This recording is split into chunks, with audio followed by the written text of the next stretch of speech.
marka aad ku dhex jirtid TikTok-ga oo aad aragtid gabdho iswada ruuxaya ama iswada walaaqaya iyo gabdho muujinaya oo banaanka keenaya wixii loo baahnaa in la qariyo, durba waxaa kugu soo dhacaya dhowr su'aalood oo loo baahan yahay in laga jawaabo.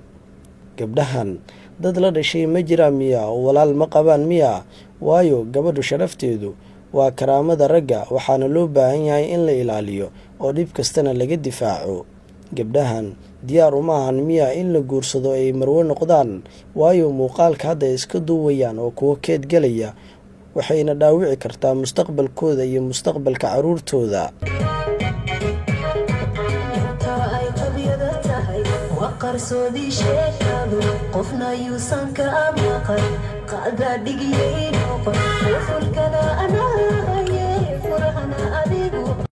Gabdhahan ma kuwa waalanba oo lagu fasaxay TikTok-ga?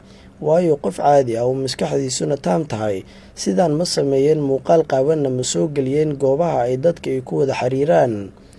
Aaway xishoodkii iyo asturnaantii iyo dhaqankii wanaagsanaa ee lagu yaqaanay gabdhaha Soomaaliyeed, mise waa goob casri ah oo sidaan ayaa raalli looga yahay.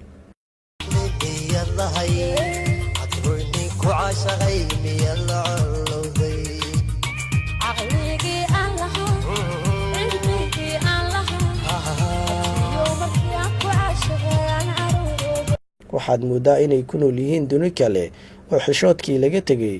Si kastaba haddii ay sidaan ku sii socdaan, waxaa faraha ka baxay qayb weyn oo ka mid ah dhaqanka Soomaaliyeed ee lagu yaqiinay gabdhaha Soomaaliyeed. Gabadha wanaagsan ee qiimaha leh waa tan is asturta xilli walba iyo goob walba. Gabdhaha muxsinaadka ah ee waalidaas ku jirin waa kuwo ku nool cizi iyo sharaf.